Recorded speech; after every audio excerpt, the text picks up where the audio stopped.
Eu dei esse tempo para você encontrar 2 Coríntios capítulo 4, verso 6. Você que encontrou, diga: eu achei. Igreja santa que vai morar nos céus. Assim está escrito na palavra de Deus. Porque Deus que disse que das trevas resplandecesse a luz, é quem resplandeceu em nossos corações, para a iluminação do conhecimento da glória de Deus na face de Jesus Cristo. Temos, porém, este tesouro em vasos de barro, para que a excelência do poder seja de Deus, e não de nós. Em tudo somos atribulados, mas não angustiados, perplexos, mas não desanimados, perseguidos, mas não desamparados, abatidos, porém nunca destruídos, trazendo sempre por toda parte a mortificação do Senhor Jesus no corpo, para que a vida de Jesus se manifeste também no nosso corpo. Amém. Tome seu assento em nome de Jesus, que Deus lhe abençoe. Nós estamos diante de um direcionamento a uma igreja, e talvez este direcionamento a esta igreja venha perpetuar-se até os dias de hoje, porque assim como esta igreja precisava destas palavras, eu tenho certeza que a igreja santa que ainda persevera na face da terra, e quando eu digo santa igreja, não digo placas. Eu pregava um dia que Jesus vai tirar a igreja de dentro de placas. Existe uma igreja dentro de igrejas, e vai unir estas igrejas, reunir esse povo, formar um povo e levar para a glória. E para esse povo que persevera dentro das placas das igrejas, é que esta palavra perpetua-se desde quando foi dita e escrita em 2 Coríntios 4 até os dias de hoje. Eu falo isso aos irmãos porque a maior esperança desde esse tempo até o tempo em que vocês estão sentadinhos aí olhando aos meus olhos, da igreja, nunca foi algo horizontal, algo terreno. A esperança verdadeira da igreja sempre foi algo vertical, sempre foi algo do alto. O próprio Cristo, quando fez promessas, enquanto ele fazia essas promessas, ele nunca olhou para o povo e disse assim: fique tranquilos porque a porta vai abrir, fique tranquilos porque a chave vai descer, fique tranquilos porque eu vou fazer tudo dar certo na sua vida. Não.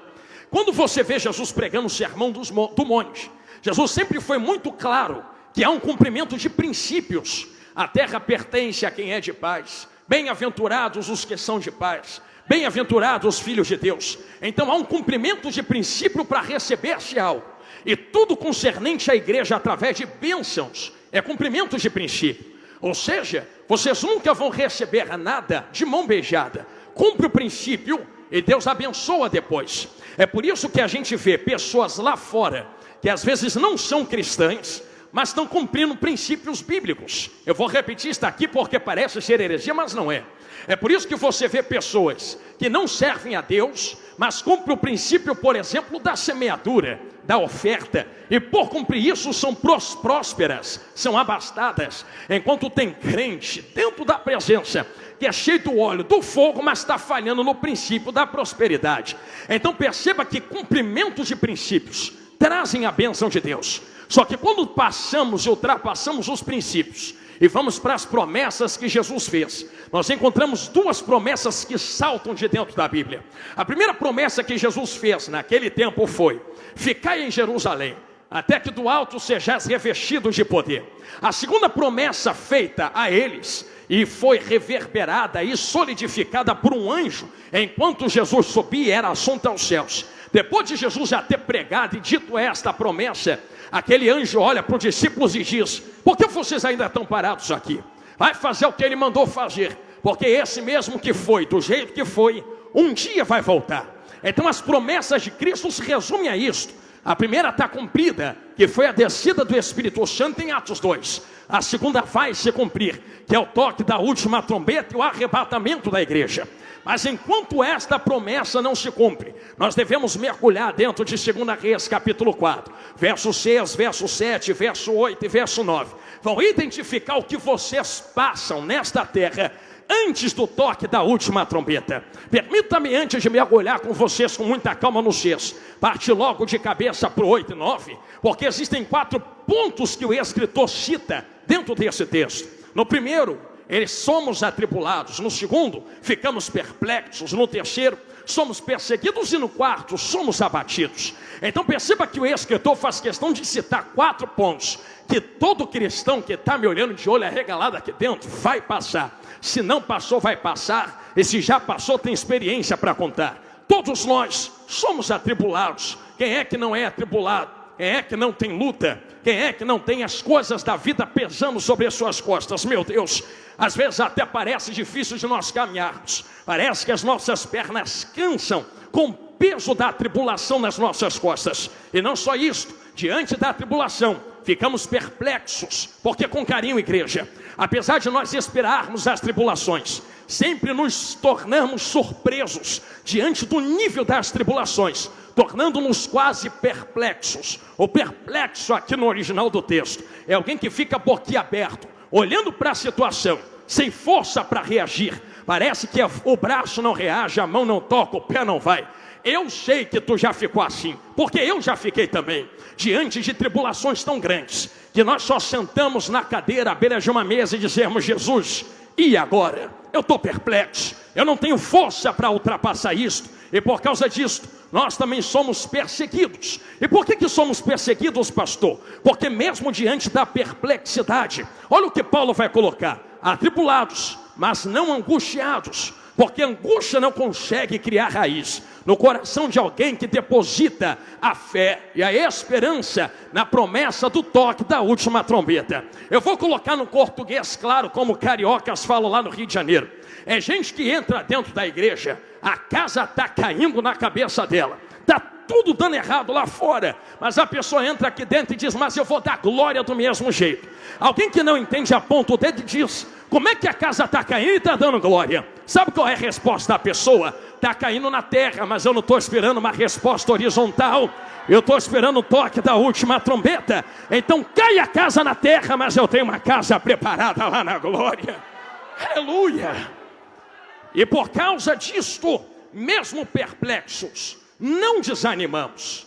O escritor foi muito próprio quando ele diz que não desanimamos. Acabei de colocar um exemplo diante de vós, que mesmo diante de tantas lutas, meu Deus do céu, irmãos, se eu fosse passar o microfone, o direito de fala, a algum dos irmãos aqui, talvez iriam pessoas contar testemunhos tão terríveis, que vocês iriam olhar e iriam perguntar: como é que ainda está de pé cantando glória para ele? Porque não desanima mesmo diante da perplexidade. É como se você é sentado diante da tribulação e da luta. Lembra que Jesus é o seu Senhor e diz: está impossível, mas o meu Deus ainda é o Deus dos impossíveis. Você se levanta e continua caminhando diante do teu ânimo, mesmo perante as adversidades. É que nós entramos no terceiro ponto: perseguidos. Por que há perseguições? Eu lembro de um dia, e eu pregava isto lá na igreja do Rio de Janeiro: nunca se joga pedra em árvore que não dá frutos, minha irmã. Eu lembro que eu morava com o meu pai dentro de uma comunidade no Rio de Janeiro, e tinha na frente da casa do meu pai um quintal, e esse quintal tinha um pé de abacate. E eu lembro que eu e minha irmã, voltando da escola, era tempo de abacate, nós pegávamos pedra, pastores, e começava a jogar naquela árvore. Só que teve um dia que a minha irmãzinha pequenininha falou: meu irmão, vamos jogar pedra na árvore hoje, para ver se a gente arranca algum abacate para comer com açúcar? Eu disse: não, hoje não jogamos pedra. E ela disse: por que hoje não vamos jogar pedra? Porque hoje não tem fruto, minha irmã. Porque nós não vamos jogar pedra em árvore que não dá frutos. Nós só vamos jogar pedras em árvores que dão frutos. É por isso que eu estou falando com tanta incisão a vocês, que se tem gente aqui que está sendo perseguida, como o escritor muito bem colocou, entenda que tu também não está desamparado pela continuação da palavra. Eu, se fosse você diante da perseguição, não ficava triste não, fazia o contrário, era me alegrar, dançava, cultuava e dava glória para o nome dele. Irmãos, é uma lógica irrefutável. Se estão jogando pedra, só se joga pedra em frutos. Então se estão se levantando contra você, é porque tu ainda está fazendo alguma coisa no reino de Deus. Você precisa de uma palavra para engrossar o caldo que eu estou falando, então lá vai. Lembra de Paulo chegando em uma ilha, uma fogueira está acesa, existem pessoas sentadas à beira da fogueira. Só Paulo se levanta para catar graveto, porque somente Paulo identifica: se o fogo apaga, não morre só eu, morre todo mundo. Então tem gente que não faz nada, não cata graveto, mas está dependendo de quem cata graveto. Então quem cata graveto não para de catar graveto, porque se ela para, morre quem está em casa, morre quem está na rua, morre quem está no trabalho. Tem gente que não faz, mas defende de quem está fazendo. Só que eu tenho uma notícia para quem levantou a mão lá na igreja, Paz da Glória. É que enquanto Paulo está catando graveto, pastores, uma víbora se apresenta e se agarra na sua mão. A pergunta que eu faço é: por que morde Paulo, mas não morde mais ninguém que está sentado na beira da fogueira? Entenderam na direita? Vou falar olhando lá para trás agora. Tu entendeu que víbora só se levanta contra quem está fazendo alguma coisa? Então se o inferno está se levantando, pelo amor de Deus, abre a boca e glorifica o teu Deus. Isso é motivo para nós nos alegrarmos, porque é ciência de que ainda estamos fazendo alguma coisa no reino de Deus. Diabo nunca vai se levantar contra quem não faz nada no reino de Deus. É por isto que existem perseguições contra vocês. E se existem perseguições, nós ficamos abatidos. Ah, crente dos céus, que atire a primeira pedra aqui nesse que vos fala. Quem é que nunca ficou abatido, triste? Quem é que nunca ficou com a angústia ou a tristeza entranhada na alma? Me conta aqui quem é que sempre foi um super-homem. Me joga a pedra aqui quem sempre foi uma mulher maravilha. Quem nunca olhou para Deus e disse: Deus, eu não tenho mais forças. Me jogue pedra quem nunca derramou uma lágrima dizendo: eu não vou conseguir. Só que Paulo é incisivo: não é pecado você se entristecer, não é pecado você sentir fraqueza. O pecado está em você largar Jesus na hora da fraqueza, porque a palavra para quem está fraco, doloroso, com tristeza, é que tu está isto tudo, mas ainda não está destruído, ainda está aqui dentro dando glória. Que é a palavra para engrossar o caldo que eu estou falando. Lembra que estamos no começo do filme, então lá vai. Lembra de Ezequiel, capítulo de número 37. Profeta está no vale. E detalhe, irmãos, vou falar com calma para ninguém pensar que eu gritei. A mão do Senhor veio sobre mim. Não é do diabo, é do Senhor. Me levou, porque nem sempre é o diabo quem se levanta. Às vezes é Deus quem leva. E eu dizia e explicava isso na doutrina na igreja um dia, que até quando o diabo se levanta ainda é permissão de Deus. Leia-se Jó, livro de Jó, que para o diabo tocar tem que pedir permissão àquele que está sentado no trono. Toca na família. E no dinheiro? Não, dinheiro ainda não. Agora toca no dinheiro. E na saúde? Saúde ainda não. Agora toca na saúde. É o próprio diabo que chega para Deus e diz assim: tu o cercaste. Eu vou usar a minha vida como exemplo de novo. Eu lembro quando eu fui casar com aquela vaza linda ali, eu falei assim: quem casa quer casa. Fui eu comprar um terreno. O terreno estava vazio, não tinha casa nenhuma.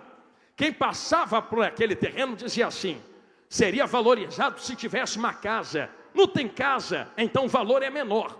Só que eu olhei para o pedreiro, os músicos, e disse assim: não interessa se tem casa ou se não tem, é meu.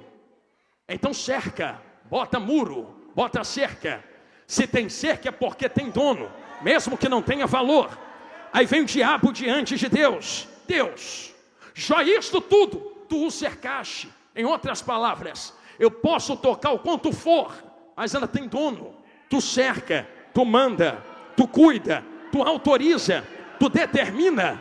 Então não importa quanto eu tente matá-lo, você é o dono dele. E se somos pessoas que estão no controle das mãos de Deus, precisamos compreender que nem sempre estaremos em ambientes propícios à nossa adoração.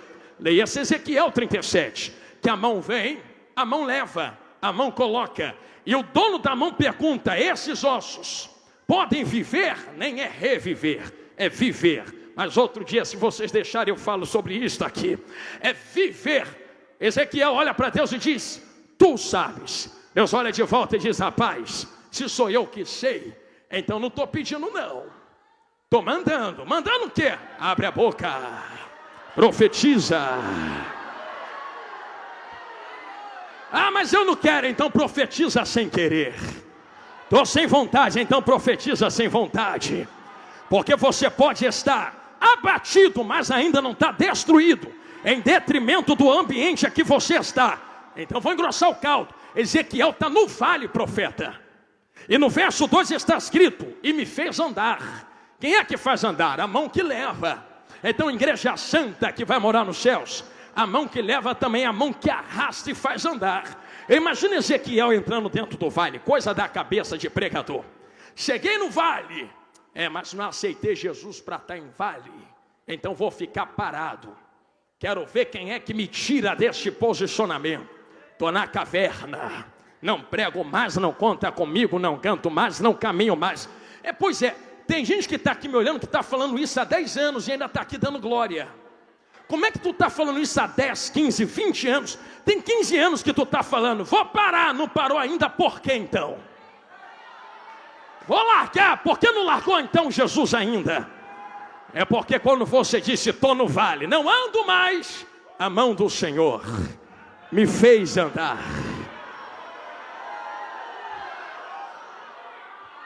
É a mão dele que te faz andar, porque tu pode estar no vale, mas não está destruída, em detrimento dos ambientes a qual somos colocados. Eu estou vindo por aqui de propósito, em detrimento dos ambientes a qual nós passamos. Ambientes não definem o que nós somos. Jesus, vamos começar lá, vai, passa a marcha para a segunda agora. Me dá um exemplo dentro da Bíblia para isso, que eu vim correndo lá do Rio de Janeiro para cá. Eu sei de um exemplo próprio dentro da Bíblia. Adão estava no jardim do Éden, caiu. Jesus, que é o segundo Adão, está no deserto, ficou de pé. Primeiro Adão tem viração do dia, a presença de Deus, caiu. Jesus dentro do deserto tem diabo tentando ele, ficou de pé.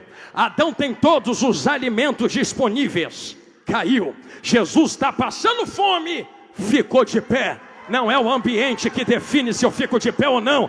Quem quer estar de pé, ficar de pé, está no meio da luta, da tempestade, do deserto, da pedrada, da perseguição. Está falando isso porque não é tu que está na minha vida. Eu não estou na tua, tu não está na vida de quem está do seu lado. Tem gente aqui que está na luta, mas ainda está aqui dentro dando glória. Então não coloca a culpa no teu vento, nem na tua luta. Não.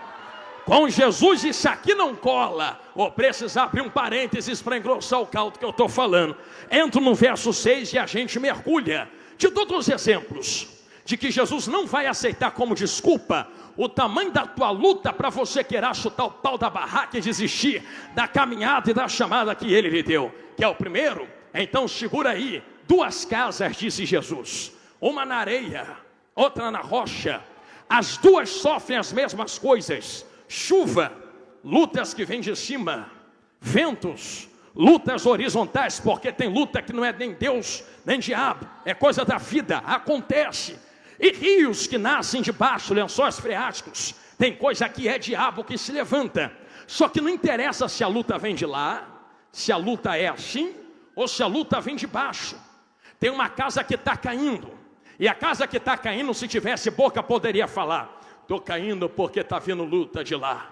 Mas quando ela olha para o lado, quem é que está de pé do lado dela? Outra casa no mesmo vento, outra casa no mesmo rio, outra casa na mesma chuva. Então peraí, o que derruba a casa não é chuva, porque tem casa caindo na chuva, mas também tem casa de pé na mesma chuva. O que derruba é vento. Não, porque tem casas que estão de pé em ventos piores do que o teu.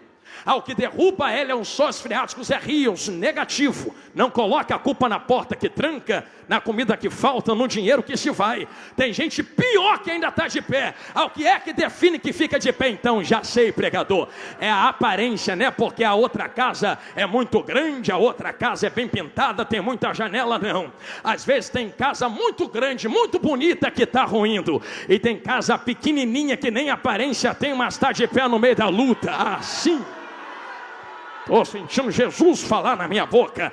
O que é que define quem fica de pé então? Areia e rocha. Tem algo escondido que ninguém vê. Eu sei que tu está olhando para esse templo bonito de pé aqui. Vou falar com muita calma e mergulho nos seus. Só está de pé porque antes de botar de pé para cima tiveram que cavar para baixo. Tem algo que sustenta onde ninguém enxerga. Tem algo que mantém de pé onde ninguém vê. Até porque culto não começa aqui aonde todo mundo vê. Vou abrir um parênteses dentro do parênteses. Lembra de Abraão? Deus grita para Abraão: me dá Isaac lá no Moriá. Você pensa que Abraão esperou chegar no monte para preparar fogo? Pensa que esperou chegar no monte para preparar lenha? Filha de Deus, em casa ele já pega o fogo, em casa ele já pega a lenha, em casa ele já pega o cutelo. Esse negócio de vou esperar o pregador quebrar tudo para dar glória, aqui não funciona não, porque quem tem fogo já traz fogo aceso de casa. A gente nem precisa suar, quer ver? É só falar, Jesus está aqui, e quem tem fogo acende, olha lá.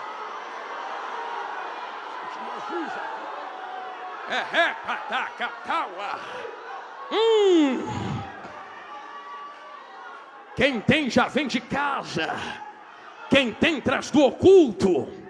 Pensa que o ministério de pregação da palavra começa quando eu subo aqui no altar e meto a mão no microfone? Pergunta a minha esposa, o marido, que eu sou dentro de casa. Pergunta a minha esposa como eu trato ela, amo ela, cuido dela, ela de mim. Não começa quando eu abro a boca para pregar, começa no tratamento com quem está dentro de casa. Começa no joelho que se dobra para orar. Começa na leitura bíblica, não é só para pregar, mas para se alimentar e manter a alma de pé. Não é só abrir a boca em público, é dobrar o joelho e se humilhar no secreto. Se isto aqui que eu vos falo é verdade, o que mantém uma casa de pé no meio de lutas e provações, pedradas e perseguições, não são anunciações públicas, mas quebrantamentos secretos. E para servir de base é quem quiser dar glória. Não fui eu quem falou, vai reclamar com quem falou. Quando quiseres encontrar teu Deus, entra no teu quarto, fecha a tua porta, vai para o teu secreto, e antes de vir sapatear e levantar a mão para dar glória aqui na igreja, vai encontrar Ele dentro da tua casa.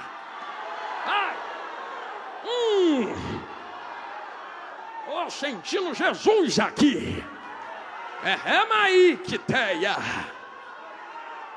Pastor, por que Jesus falou desse jeito? Jesus falou desse jeito fazendo uma alusão ao tabernáculo e ao templo. Quem ainda está comigo e me ouve, diga glória a Deus. Estamos seguindo um caminho dentro desta palavra.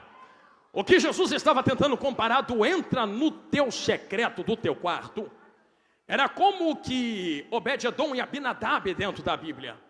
Lembra quando a Arca da Aliança foi parar na casa de um, ficou 20 anos, não fez nada. Parou na casa do outro 3 meses, a notícia foi tão grande que Davi foi lá buscar a arca. Esse é o segredo.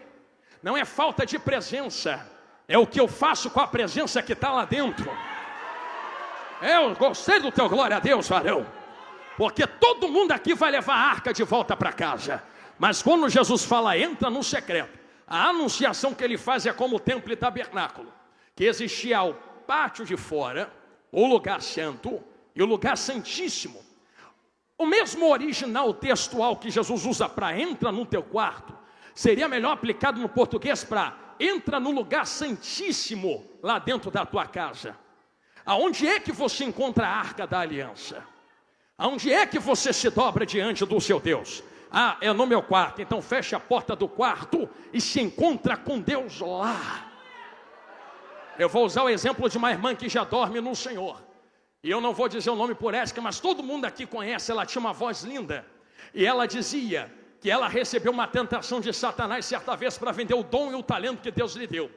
E ela disse para Satanás, Satanás, tu pode me dar dinheiro, nome e fama, mas tu pode me dar a paz que tem aqui dentro da minha casa? Tu pode fazer o que Jesus faz? Jesus entra, Jesus senta no meu sofá e conversa comigo. Eu estou na cozinha lavando louça, ele fica do meu lado falando no meu ouvido. Eu estou no quarto deitado, ele vai na beira da cama dizer, levanta um pouquinho, vamos conversar, dobra teu joelho. O diabo falou, não posso. Se não pode, então vai para lá com teu dinheiro, com teu nome, com a tua fama. Eu prefiro ficar anônima, cheio da glória, do poder e da presença. Aleluia. Eu não te pedi isto até agora, mas você pode me ajudar. Nem precisa pegar na mão de quem está do seu lado, não precisa. Só dá uma olhada para quem está do seu lado e diga, nem precisa me dê nome. Diga, nem precisa que tenhamos fama. Diga, nem precisa que tenhamos muito dinheiro. Diga, ainda que tudo dê errado na terra, Temos a glória que nos leva para a glória no toque da última trombeta. Quem confirma esta palavra libera um glória a Deus. Eu preciso seguir dentro deste contexto. O escritor é incisivo, Igreja Santa. 4 pontos: atribulados, perplexos, perseguidos, abatidos. Porém nunca angustiados, nunca desanimados, nunca desamparados, nunca destruídos. São 4 pontos que são confrontados com 4 verdades. Esta iluminação de revelação, que nós não estamos sozinhos na terra para alcançar o toque da última trombeta, não começou no verso de número 8. É por isso que eu fiz questão de ler o 6, o 7 e o 10 depois. Pois bem, se é para mergulhar, então mergulhemos esta noite. Venha comigo por dentro desse caminho tão lindo. Porque Deus que disse: das trevas resplandecerá a luz. Ele mesmo resplandeceu em nosso coração para a iluminação do conhecimento da glória de Deus na face de Cristo. Aí entra o 7. Meu Deus, temos, porém, este tesouro, não é em vasos de ouro, não é em vasos de prata, não é em vasos muito ornamentados, é em vasos de barro, para quando o vaso começar a achar que é muita coisa, ele leva para a olaria e diz: eu ainda te quebro e te refaço, te quebro e te refaço, te quebro e te refaço. A glória te usa, mas a glória é dele. O poder te usa, mas o poder é dele. A unção te usa, mas a unção é dele. É aqui que eu quero mergulhar agora. Eu poderia ficar 2 horas mastigando isso aqui e te provar com vários argumentos bíblicos que estão solidificados aqui dentro.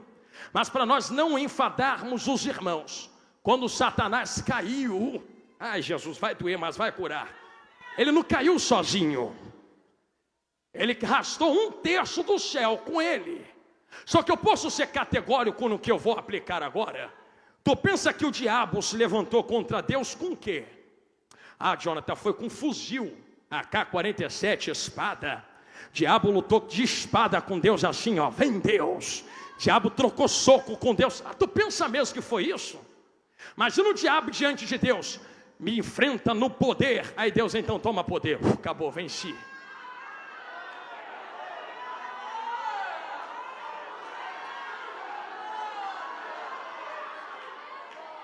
Não é contra poder que o diabo está lutando com Deus. O diabo só está tentando provar que Deus não tem caráter para carregar o poder que carrega, porque ninguém sabe de onde ele vem. E como é que prova isto? Lembra que eu apliquei a vocês: nos teus negócios te corrompeste, era querubim ungido. Aqui está a marca de um falso profeta, um falso mestre. Negocie aquilo que Deus colocou em sua vida. Começou a negociar unção, ungido, e nesta lábia o diabo arranca 1/3 do lado de Deus. Eu sei que vai doer, mas vai curar. Se quiser der glória para disfarçar, disfarça. É que o diabo enganou o anjo que estava vendo Deus, cheio de Deus. Tem crente que não mete a mão na Bíblia e diz que não é enganado pelo diabo. Não, irmão, você não está entendendo. Eu estou dizendo a vocês que anjo via Deus face a face e caiu na lábia do diabo. Tu não pega a tua Bíblia para ler. Estou de pé porque eu estou cheio de poder. Não sei que poder é esse que te enche, que não vem da palavra. Estou sentindo Jesus aqui. É, varão de mistério. Pastor, por que você está falando desse jeito? Eu estou dizendo desse jeito porque eu estou em 2 Coríntios 4 ainda, estamos chegando lá.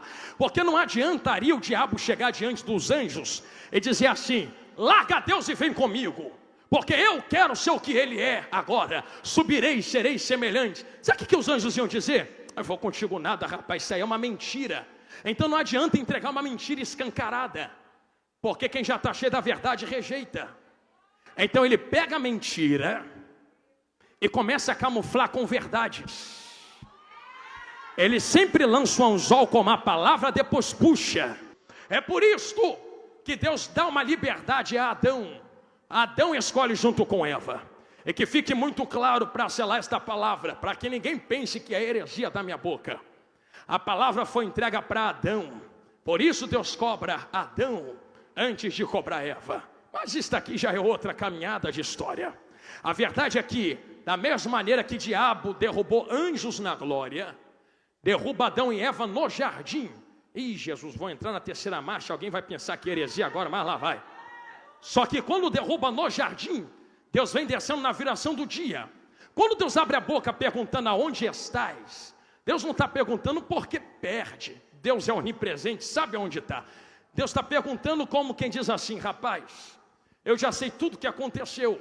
Eu não estou perguntando aonde tu está porque eu te perdi. Estou dizendo aonde estás porque você me perdeu. Volta. Só que quando Adão se apresenta para Deus, Deus começa a distribuir juízo. A primeira para Adão: do suor do teu rosto comerás. Vou chegar em 2 Coríntios. Para Eva: multiplicarei a dor do parto. E a serpente: sobre o teu ventre te arrastarás, do pó da terra te alimentarás. E da semente da mulher, que não é Eva nem Maria, mas é Israel, outro dia, se der eu falo isso, nascerá um que esmagará a sua cabeça. A promessa está feita, Deus se ausenta, tira Adão e Eva do jardim, sela a porta, e antes, não julgando por usurpação ser igual a Deus, esvaziando-se, desceu, assumiu figura de servo, andou entre nós e começou a conversar com os acusados. E a pregação era mais ou menos essa: vocês não merecem, vocês não merecem, vocês não podem, vocês não conseguem. Que é que nós vamos fazer então, Jesus? É impossível, mas para Deus nada é impossível, disse Jesus.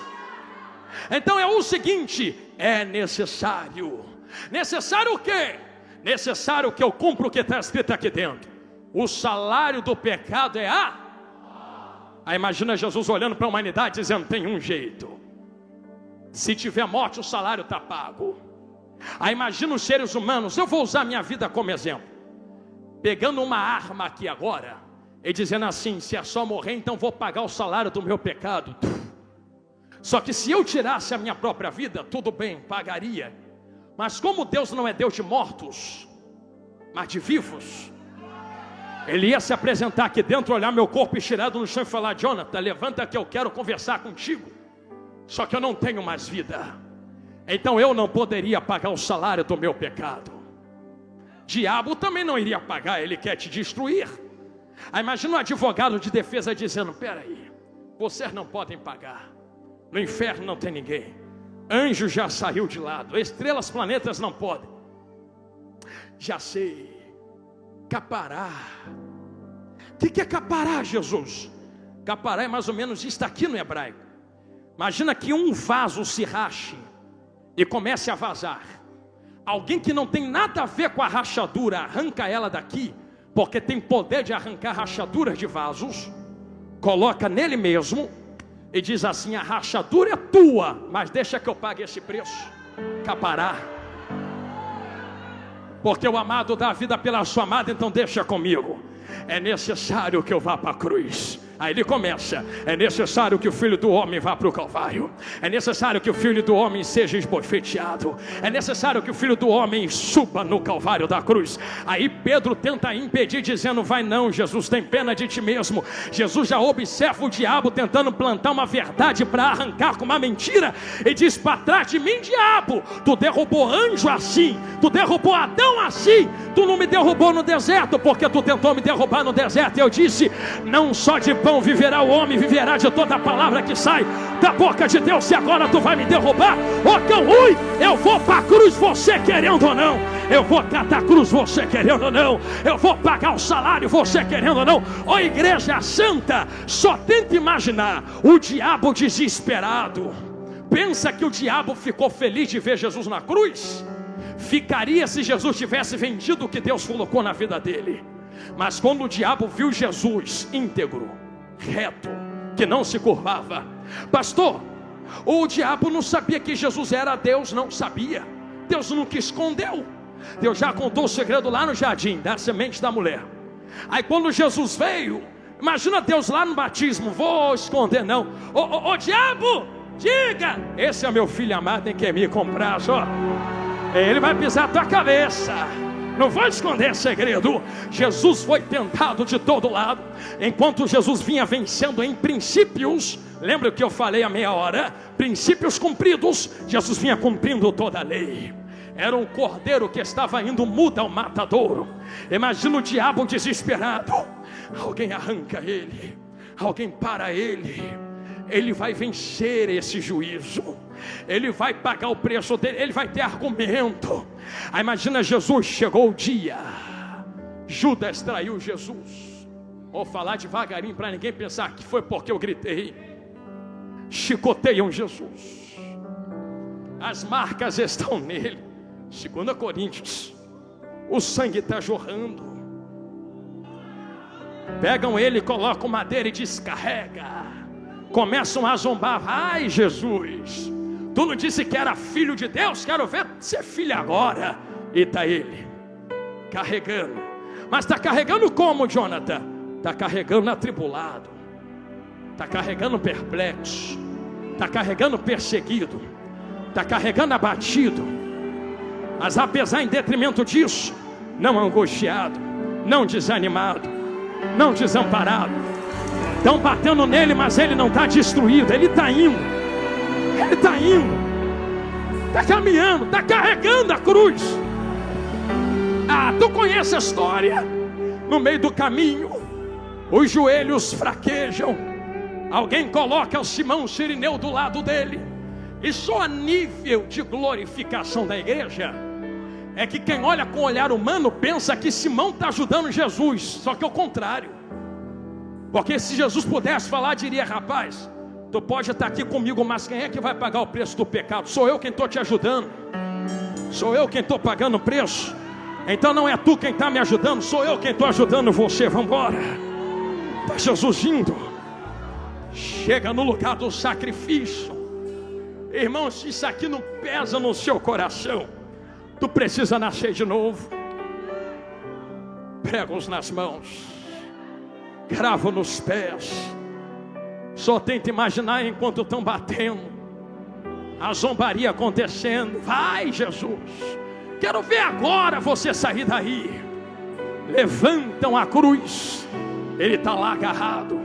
Alguém vem de baixo, o diabo está tentando até o último momento tirar ele. E diz: se tu és filho de Deus mesmo, desce, sai daí, fica aí não, sai, desce daí. Só que Jesus entende que o lugar de filho é na cruz, e que quando Deus fala não precisa ser provado diante dos homens, porque Jesus já falou, Deus já falou, perdão, lá em Mateus: esse é meu filho. E se Deus falou, Deus não mente, então é filho. Eu imagino Jesus levantando os olhos. Irmãos que estão de pé ali no corredor, atravessando milhares de anos. Estou terminando agora. Pousando aqui dentro da Confé, porque ele pode, ele é, ele tem, ele faz. E enquanto alguém está 12 mil anos lá atrás dizendo: desce, ele levanta o olho, te vê sentado aqui dentro dando glória e diz: não desço. Alguém diz: sai daí, prova que é. Ele olha aqui para dentro e diz: tá, mas se eu descer, como é que eles vão me adorar dentro da Confé numa quarta-feira à noite? Não, eu vou vencer esta causa, eu vou ficar. O que me prende aqui não é prego, é o amor que eu tenho por eles. Eu vou ficar. Jesus fica até o fatídico momento. Trevas tomam a terra. Quando as trevas tomam a terra, parece que está tudo perdido. 2 Coríntios 4. Enquanto parece que está tudo perdido, eis aí a iluminação, que muitos não podem receber.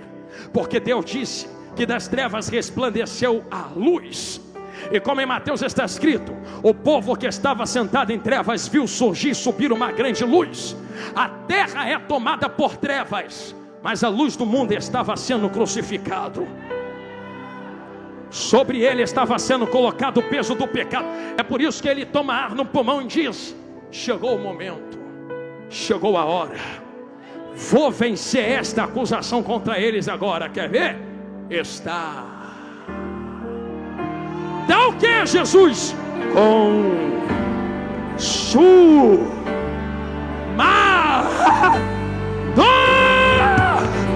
Só tenta imaginar uma explosão no mundo espiritual. Quando há esta explosão, estou seguindo para o final.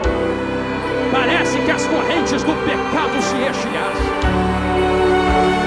A cédula que era contra eles está rasgada. O preço está pago. Não deve mais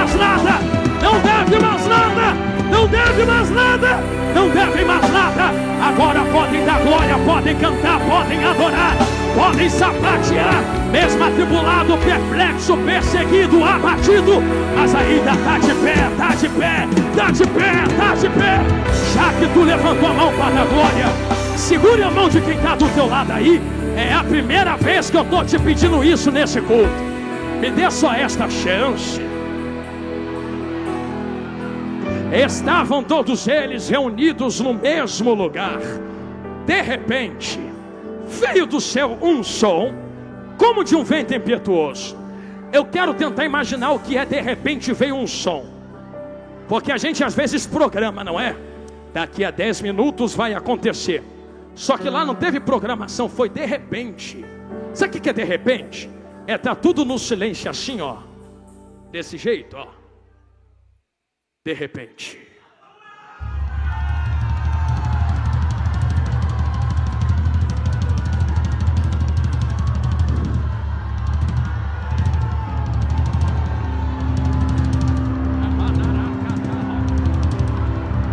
De repente. Veio o que, pregador? Um som de vento impetuoso. Só tenta imaginar.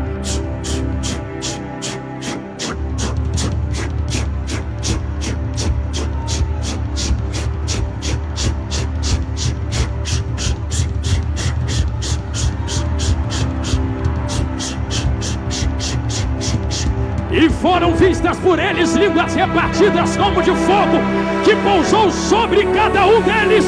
E todos que estão no altar, todos que estão na nave, todos que estão na rua, todos que estão na cantina, todos do estacionamento, foram cheios do Espírito Santo de Deus, e falavam em outras línguas conforme o Espírito lhes concedia que falassem. É por isso que eu pedi para tu pegar na mão de quem está do teu lado. É porque tem um mistério no pegar de mãos. Eu dizia um dia: se tu não gosta de pegar na mão de quem está do seu lado, então reclama com Paulo quando chegar lá no céu. Foi ele quem falou para Timóteo: rapaz, desperta o dom que está em ti, que tu recebeu depois que eu impus a minha mão sobre ti, te toquei. Eu te toquei, tu recebeu. Por isso que quando o pregador pede para pegar na mão, não é jargão. É porque quando a gente toca. Por que quando a gente toca o fogo pega? É porque o Espírito não vai descer aqui dentro. Não. Ah, tu já entendeu, né? Eu sempre falo isso, eu amo dizer isso. Ele já desceu em Atos 2. Não desce o que já desceu. Se já desceu, já está aqui dentro da igreja. Se já está aqui dentro, só sai vazio quem quer. Porque ele não habita em templos feitos por mãos humanas. Ele não está na parede, não está no microfone, ele não está no tapete, ele não está na minha roupa. Mas assim como diz na Bíblia, este tesouro está dentro de vaso de barro. Está aqui dentro, está ali dentro, está lá dentro, está ali dentro. Quando tu pega na mão de quem está do teu lado, o poder e a unção transborda, transborda, transborda, transborda, transborda, transborda, transborda. Meu Deus, olha lá o que Deus vai fazer. É Maí, é hoje, Jesus. Eu vou fazer algo de louco aqui. Eu vou fazer igual meu irmão que louvou mais cedo. Para ninguém achar, ou sair daqui do dia de hoje pensando que Deus está fazendo esse mover espiritual enquanto estamos de mãos dadas.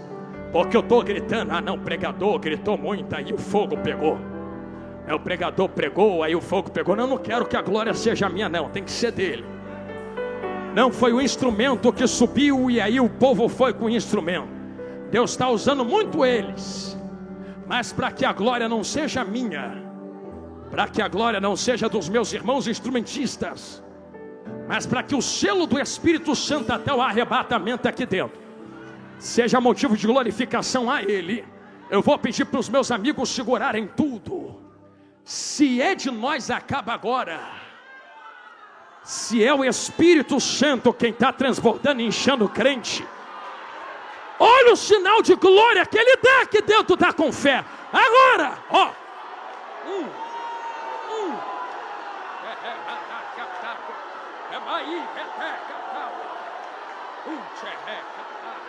Ai! Ai!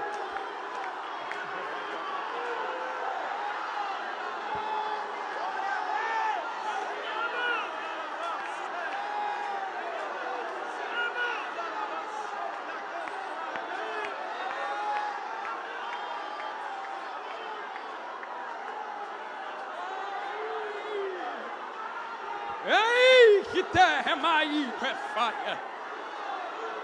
Quem tem língua, cante em língua comigo agora. É mai, é bacatai, reteia. Utique, é badaracatauba. É acia. Oh, remai, que terra. Tem um renovo de Deus pousado nesta santa casa. Quem quer ser renovado, a hora é agora. Eu nunca vi vaso ser cheio do lado de dentro sem abrir a boca do vaso. É como Deus disse para o salmista: abre a boca e eu a encherei. Só recebe dentro quem abre a boca para receber. Como é que tu engole algo para dentro se a boca não abre? Eu convido esta igreja, treme esse lugar de adoração, e Deus fará um sinal de terremoto de glória entre nós agora. Olha o terremoto de glória começando. Ó, ó, ó, ó, ó. Quem não falava, comece a falar agora. Quem não era batizado, seja batizado agora. Os 4 cantos desse estabelecimento estão tomados com brasas vivas do altar de Deus. Quem quer, quem quer recebe poder e autoridade.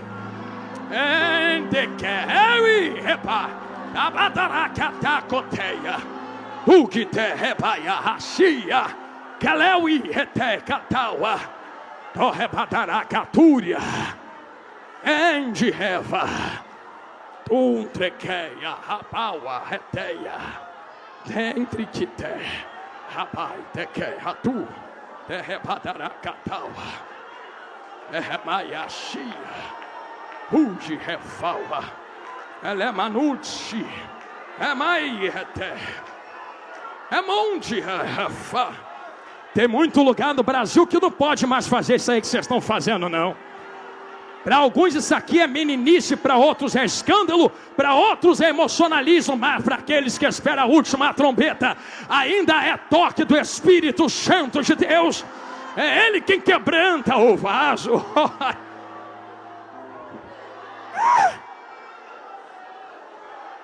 Eu vou terminar, fiquem tranquilos. Eis aí a igreja, restaurada nos 4 pontos que nos sustenta até o arrebatamento. Perplexos, abatidos, mas mesmo com tudo isso, agora temos poder, glória, unção e autoridade. As 4 coisas restauradas através da cruz do Calvário. Termino dizendo isto aqui a vós outros. Eu não sei o dia nem a hora.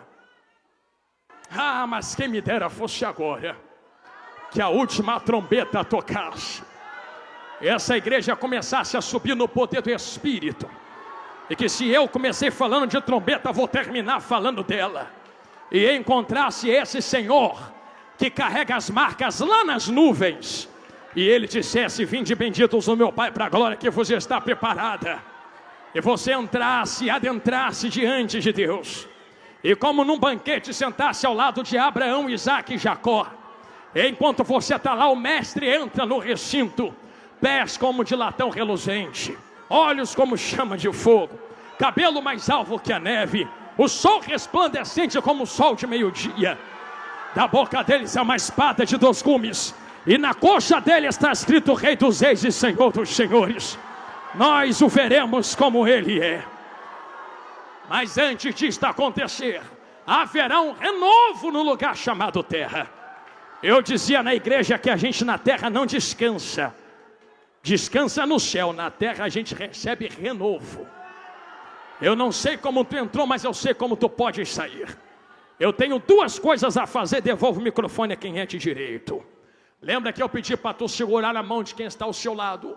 Você pode me dar uma última chance? Você vai orar por esta pessoa agora.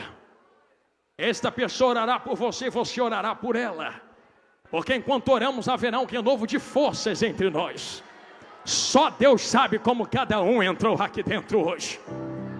Mas eu sei como tu pode sair daqui agora. Oh filho, eu sei que a guerra está travada. Eu sei que o diabo se levanta para tentar te fazer esquecer quem tu és. Mas o Senhor já restaurou tanta coisa na cruz para você desanimar agora. Receba ânimo em nome de Jesus. Receba a restauração de força em nome de Jesus. Aos ministros e aos obreiros, recebam mais força da parte do seu Senhor, para continuar ministrando, pregando, expulsando o demônio, levantando quem está caído. Recebam unção e ousadia duplicada em nome de Jesus, para nós saquearmos o inferno como nunca antes. E a igreja que está na nave da igreja, receba da mesma porção que flui do altar agora. Sejam renovados pelo poder e força do Espírito Santo de Deus. Eu lhe convido, feche seus olhos agora em nome de Jesus e não abra. Feche agora e não abra. Tem uma graça repousada aqui dentro. Quem quer ser renovado, a hora é agora. Eu vou fazer uma oração muito simples, muito simples. Quem quer ser batizado, vai ser batizado agora, pastor. Ei, quem quer ser renovado, a hora é agora. Senhor, meu Deus e meu Pai, eu não conheço como entraram, mas eu sei como podem sair. Da Confé 2025, tu marcaste um encontro. Deus, eu já vejo uma coluna de fogo no meio da igreja, e o terremoto de glória entre eles, brasas vivas e espalhadas, e uma nuvem que os guarda. Senhor, se isto é real e verdadeiro, aos crentes que estão ligados agora, Senhor, porque tu não precisa renovar quem está desligado, porque não é sentir para te adorar, é adorar para poder te sentir. Então há aqueles que estão de corações abertos, comece a tocá-los e a renová-los para a tua glória agora. Quem estava vazio, enche. Quem estava fraco, fortalece. Quem estava caído, levanta. Quem queria parar, continua. Quem retrocedeu, avança. Senhor, neste momento, no mundo espiritual, eu lhe peço, repouse um renovo espiritual nesta casa. Aonde houver alguém te adorando, toque no poder do teu Espírito. Toque agora, toque agora, toque agora, toque agora, toque agora, toque agora, toque agora, toque agora, toque agora, toque agora, agora. Enche, enche, enche, enche, enche, enche, enche de poder, enche de unção, enche de autoridade, enche com a tua glória. Enche mais, enche mais, enche mais, enche mais. O diabo vai se arrepender, Senhor, do dia que se levantou contra esta casa. Enche até transbordar.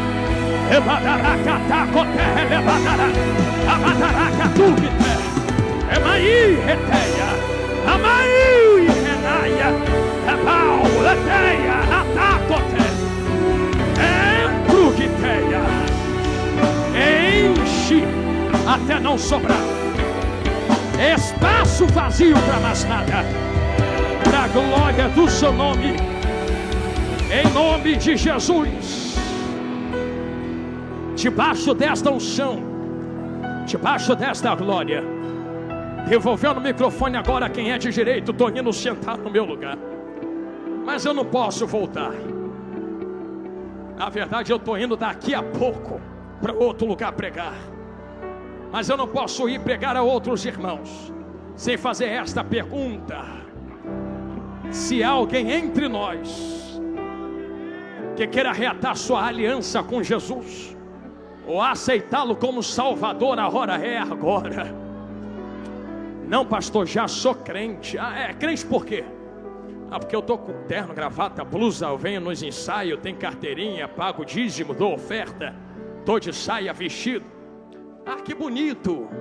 Quando tu chegar lá na porta do céu, mostra a tua gravata, vê se entra. Mostra teu currículo de dizimista e ofertante, vê se entra. Mostra tua saia, teu vestido, vê se entra com a tua carteirinha de membro de não sei quantos anos. Não é isso que nos salva. Isso tudo deve ser feito porque são frutos da nossa fé. Mas o que nos salva é reatar a aliança com Ele no altar. Tu sabe que há muito tempo tu não ora mais como orava. Tu não sentia mais o que sentia. E chegou a hora da casa ficar de pé no meio das adversidades. Eu quero conhecer se há uma primeira vida a Cristo entre nós. Se houver, sai correndo do seu lugar, vem correndo para o altar agora, que eu te espero aqui na frente. Pastor, estou com vergonha. Vergonha de quê? Se Jesus não teve vergonha de você na cruz do Calvário, tu vai ter vergonha dele agora?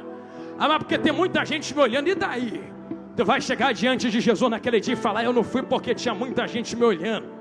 Ele vai falar: e o dia que eu carreguei a cruz, que a cidade toda estava lá, e mesmo assim eu fui. Por amor de ti eu fui. Se você o ama e quer reatar a aliança com ele, a hora é agora, e eu lhe espero no altar. Há uma primeira vida a Cristo entre nós. Pois estar na igreja não é ser igreja, então venha ser igreja. Se houver, saia correndo do seu lugar e venha agora. E você que já está em Cristo, me ajude e pergunte a alguém que está do seu lado: você quer reatar aliança com Jesus? Se quiser, eu vou lá na frente contigo. Se essa pessoa precisar, arrasta ela aqui para frente agora. Existe uma primeira vida a Cristo entre nós. Quem entende o preço que foi pago e queira reatar a aliança com Jesus, aleluia, aleluia. Eu sinto Deus aqui, aleluia, aleluia. Ah, que coisa linda, é todo mundo salvo. Levanta a mão quem já vai morar na glória. Oh, teve gente que não levantou, vou falar de novo. Venha reatar sua aliança com Jesus. Venha aceitar Jesus como Salvador se tu quiser. Pastor, não insiste não, quem quer, quer. Mas o diabo está lá fora insistindo para matá-los. Jesus está aqui dentro insistindo para eles receber o sacrifício e terem vida. Ah, eu não estou pronto, ninguém está pronto, nem eu estou. Jesus me prepara todo dia. Se houver alguém, a hora é agora. Há alguém entre nós que queira renovar a aliança com Cristo, aceitar Jesus como Salvador, aleluia. Então, igreja santa que vai morar nos céus, que Deus lhe abençoe e lhe conserve, Ele os guarde debaixo dessa unção e desse azeite, e que sejam sempre alvas as vossas vestes, e nunca falte esse óleo sobre as vossas cabeças. Deus vos abençoe em nome de Jesus. Eu agradeço a minha rica oportunidade. Amém.